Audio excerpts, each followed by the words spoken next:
मेरे प्यारे पाठकों, धन्यवाद, नमस्कार।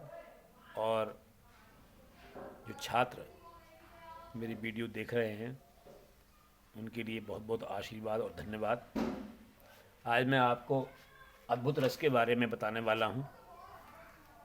देखिए, जहाँ पर किसी काव्य या किसी वार्तालाप यानी बातचीत को सुनने पर या पढ़ने पर या किसी पत्र को पढ़ने पर या कोई ऐसी घटना, ऐसा कोई दृश्य जिसको देखने पर सुनने वाला या पढ़ने वाला या देखने वाला आश्चर्यचकित हो जाए, यानी उसके हृदय में आश्चर्य का भाव उत्पन्न हो जाए, वहाँ पर अद्भुत रस होता है।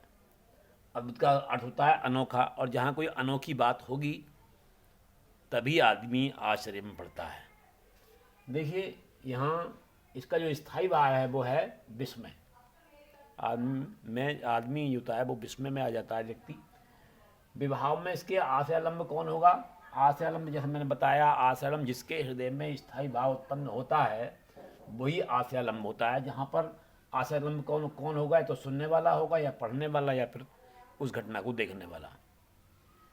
अब विषयालंब कौन क्या हुआ? विषयालंब वह होगा जो कि उसका कारण बना है, अर्थात जिस व्यक्ति के द्वारा किसी बात को सुना गया है या फिर वह पत्र जिसको पढ़कर के मन में विस्मय पैदा हुआ, या फिर वह घटना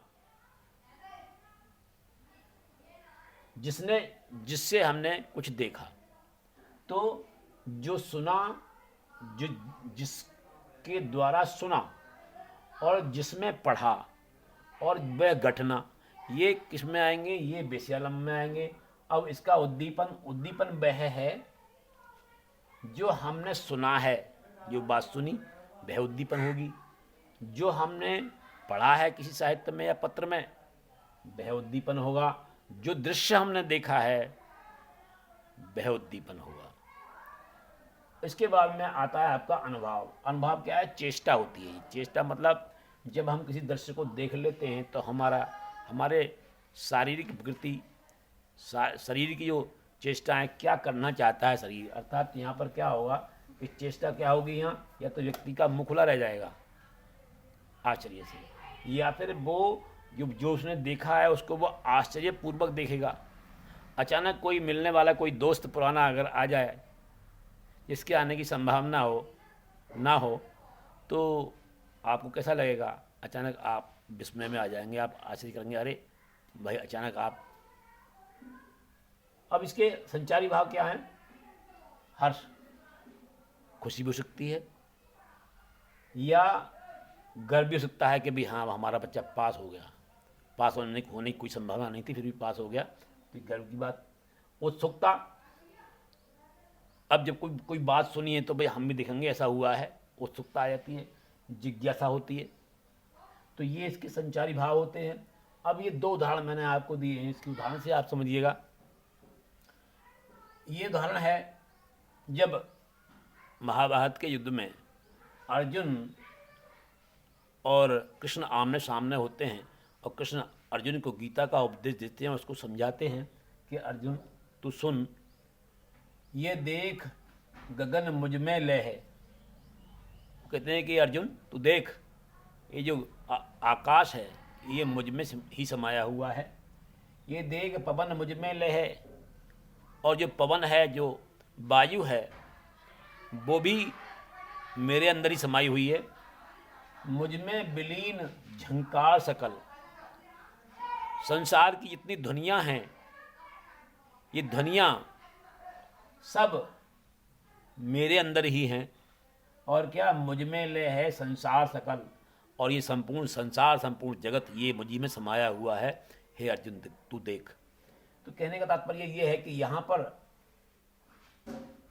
जो किसके मन में विस्मय पैदा होगा? अर्जुन के मन में।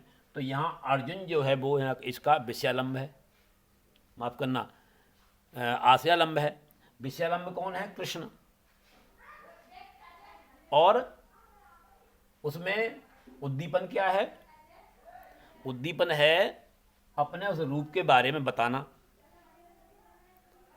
और फिर चेष्टा जब ये होगा तो अर्जुन आश्चर्य से अर्जुन का या तो मुकुला रह जाएगा या फिर वो क्या है आश्चर्यपूर्वक श्री कृष्ण की ओर देखेगा। इस प्रकार ये इस उदाहरण का रस है। और अब आप अगला उदाहरण देखें।